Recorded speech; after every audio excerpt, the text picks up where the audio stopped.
What's up, guys? It's Shafe. Sorry, I'm just a little tired this morning. First off, I want to apologize for not really replying or responding to a lot of you guys. I apologize for that. I have seen some of the comments come through, and I haven't taken the time to respond to them or really watch other people's videos. And I don't know. I've just been kind of checked out as far as that's concerned. So it's totally on me.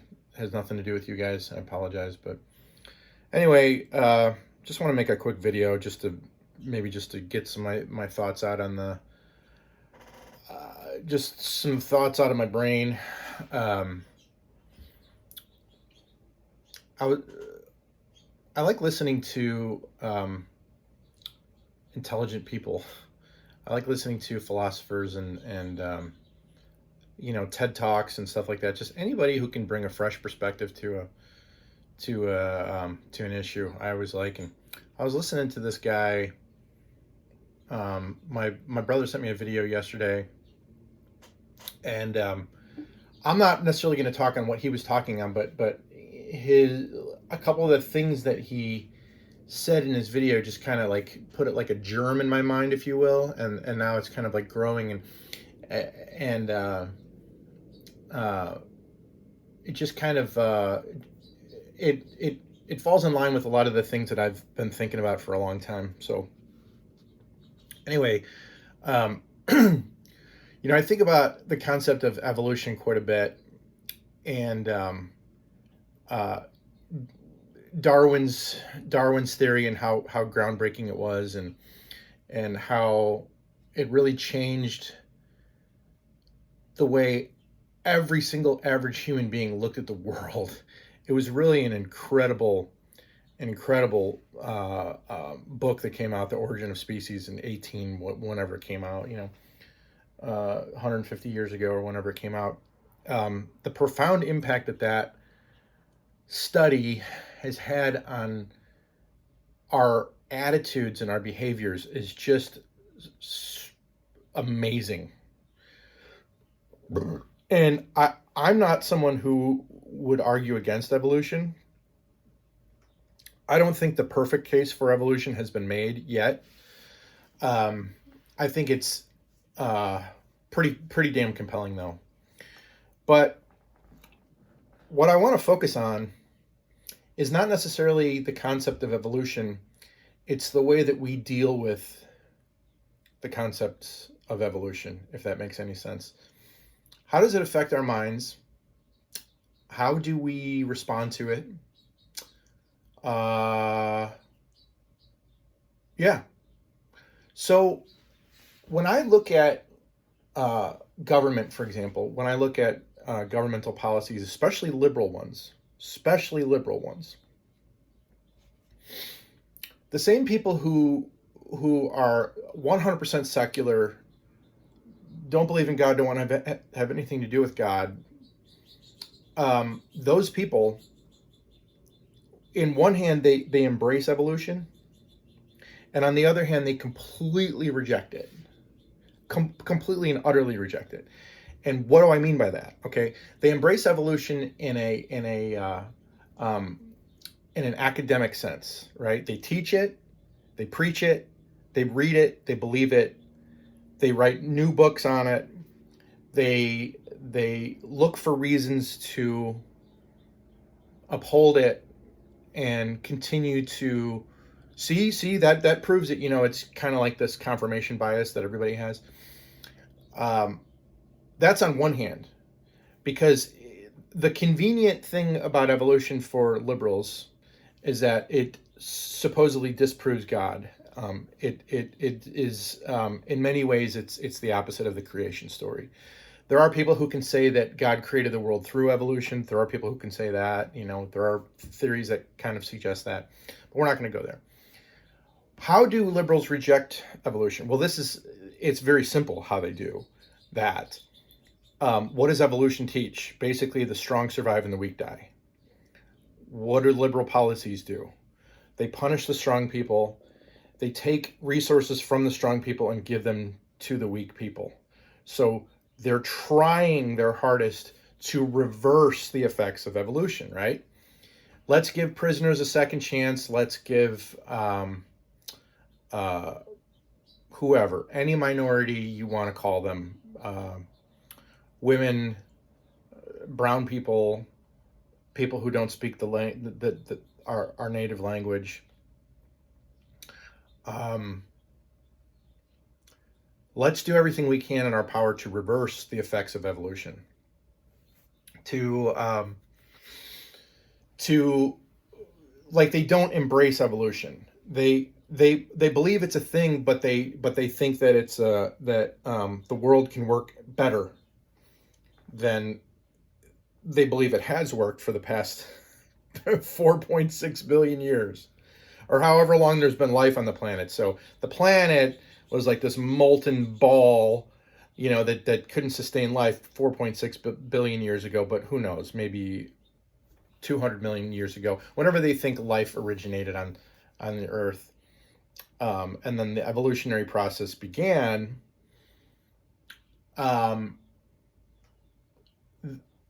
Liberals think that, well, that's the way that the world has worked ever since life has been on it. But we think that we have a better way of doing things, where we do things and we implement policies to where the weak people can still maintain a satisfying life, where they can pass down their weak genes to other people, so that and pass down their weak culture to other people, like this dependent, weak culture, to generation after generation, where you're more and more reliant upon the rich and the government. So the rich are evil and they're the enemy, yet we need the rich to keep working and producing and making all that money so that we can take it from them, right? The rich aren't really that evil, because we need them, right? We need them to give us the jobs that we deserve, and we need them to produce all this wealth that we can steal from them and redistribute amongst ourselves, right? At least that's what the poor liberal mind believes, is that's the only fair thing to do. Yet again, they embrace the academic sense that the world isn't fair, and that only the strong survive, and the weak are supposed to die, right? That's what evolution really says, is that the weak are supposed to die. So do you see the contradiction here? Do you see what I'm saying as far as the contradiction? I hope you do. Now, moving on to a different concept within the main umbrella of evolution versus whatever else could have happened that gave us the situation that we're in right now. I think it's interesting that human beings, the people who, or the people, the beings on this planet that actually discovered what makes the world go round, evolution, supposedly, right? Let's just say that it does. Let's just assume that's true right now. The beings on this planet that actually discovered it and can understand it, because birds can't understand evolution, right? Lizards can't understand evolution. Even apes can't understand evolution.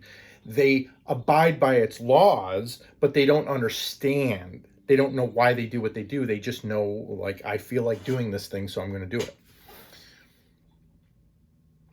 We are the ones who discovered it and understand it, yet we are the ones who are the most uncomfortable with it, right? Birds aren't flying around talking about how unfair it is that, bald eagles are the biggest, nastiest birds in the country, and condors and falcons and owls. Like, it's not fair that they're bigger and stronger than us little finches that fly around, and the little hummingbirds that fly around. It's not fair.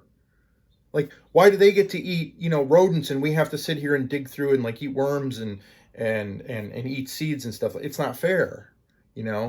We should take the fish and the rodents away from the eagles and the falcons and the owls, and have them divided up amongst all of the all of the birds, right? It's not fair that big fish get to eat little fish in the ocean and then in the lakes. It's not fair. Let's implement a policy to where big fish are not allowed to eat small fish. Like, you understand, no animal on the planet except human beings tries to counter the effects of evolution. So why are animals so comfortable with the way the world works? And I'm not saying it's a comfortable situation for them, but I'm saying that they accept it, right? Maybe they don't understand it and that's why they accept it, but they still live according to its laws, and they're not complaining. They're just living their best life doing what they do, and there's no other way for them to live according to the way animals live right now. Animals aren't trying to live a different way, right? Beavers aren't trying to stop building dams and do this other thing. You know, animals don't develop new technologies to try to solve the world's problems. Animals don't see the world as problematic. They just see the world for what it is, right? It's just, it just is what it is. Like, I'm hungry, so I eat. Animals don't have borders. They don't have to obey, animals can fly from the United States into Canada or down to Mexico, and they don't have to give any papers. They can just go, they can do whatever the fuck they want because they're not concerned about immigration. They're not concerned about jobs because none of them have jobs. They all just provide for themselves. Maybe their mothers provide for them until they're, able to, very, very early in life, they're able to finally go out on their own and get their own shit. Like, for a very short period of time, the mothers of animals provide for them, but that's a very, very short period of time, the average animal. Anyway, we are very uncomfortable here in general, right? We're very uncomfortable. We don't like the way the world works. Nothing's fair. We don't like that. We don't like how hot it gets in the summertime. We don't like how cold it gets in the wintertime. Animals adapt. People don't. People don't adapt very well. That's why we have governments and laws and, all this shit, because, animals don't need police to regulate their behavior. It's just, if a big animal comes into your area and kicks you the fuck out, and it's bigger than you, you just get the fuck out. That can't happen in our world. I mean, it used to happen, right? Armies would come in, marauders would come in, kill all the men, rape all the women, enslave the children, do whatever. That used to be the thing. But now we're in a situation where we're trying to rise above this evolutionary thing, but we're having a very difficult time doing it.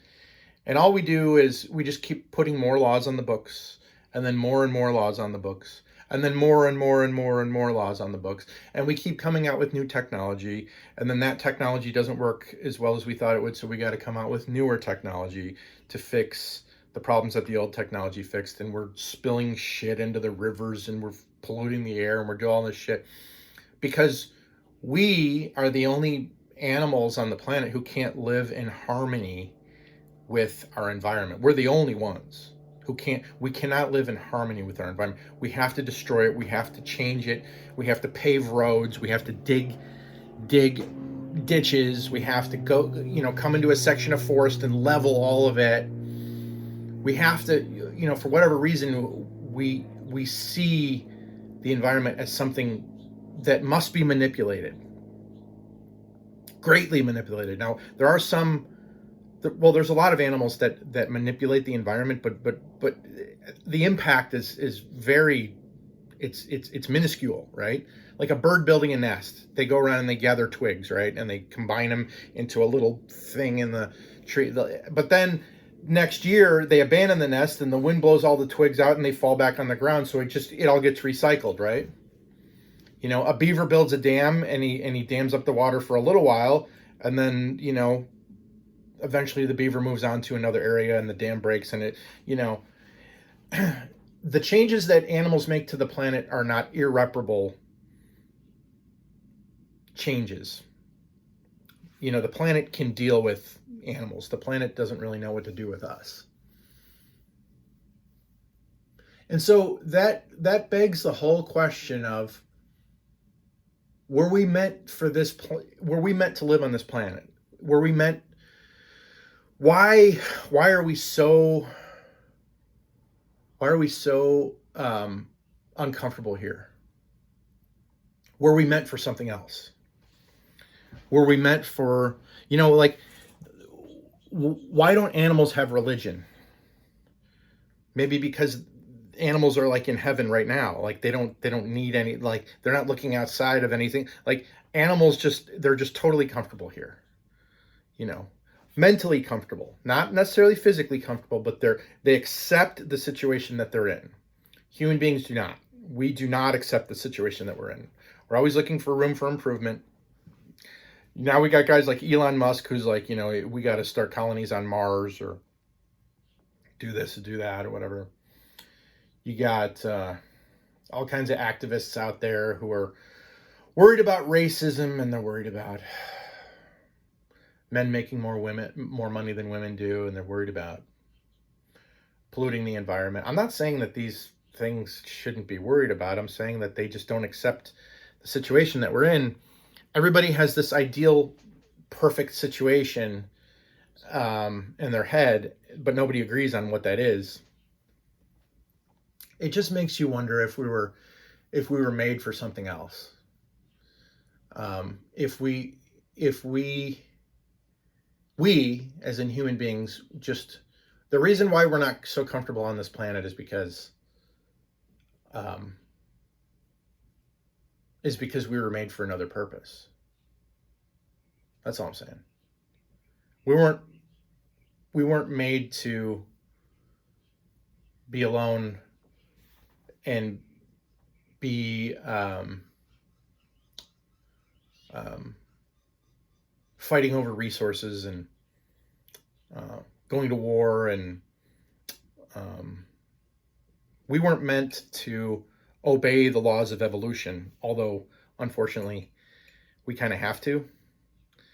We live in this, like, it's sort of like a masked version of evolution where the people who are in charge, they try to make you think we're doing everything for you. We're fighting for you, man. We're fighting for your rights, blah, blah. The whole time they're taking bribes, and they're buying yachts, and they're buying mansions on the ocean, and they're smoking crack, and they're fucking flying around in their private jets, and they're doing all this shit that actually tells me that they are the big dogs and they're running everything, and we're still pieces of shit compared to them, and we'll never get to that level. But now we're at a situation where unfortunately there's enough people who actually believe these people who are in power that they're actually looking out for our best interest when they're clearly not. I just think it's funny. I think it's interesting. Wonder what you guys think. I will try to respond. Again, I'm sorry for not responding earlier. Do you guys think we were made for a different purpose, or do you think, because if you believe in evolution, then you say, well, we're a product of this environment. Like we are here, we are earthlings, and we're here to what? Fix the earth, make it a perfect place. I don't know what we're here for, but, or maybe we were meant to be somewhere else. And that can be a heavenly realm. It can be another planet. It can be whatever, right? I'm not making a specific argument. I'm just making the argument that human beings are the only beings who are mentally uncomfortable with this planet, with the way this planet works, with the way that our society works, with the way the world works, with the way life is, We're the only animals on the planet that really have like an eternal thought process, right? Like, no animal wonders, like, what happens after I die? Like, because they can't think on those levels. Like, we can think on eternal levels, right? Where was I before I was born? What was I before I was born? How did I get here? Animals don't think about that shit. And the fact that we do think about that shit tells me that maybe we were made for a different purpose than the animals.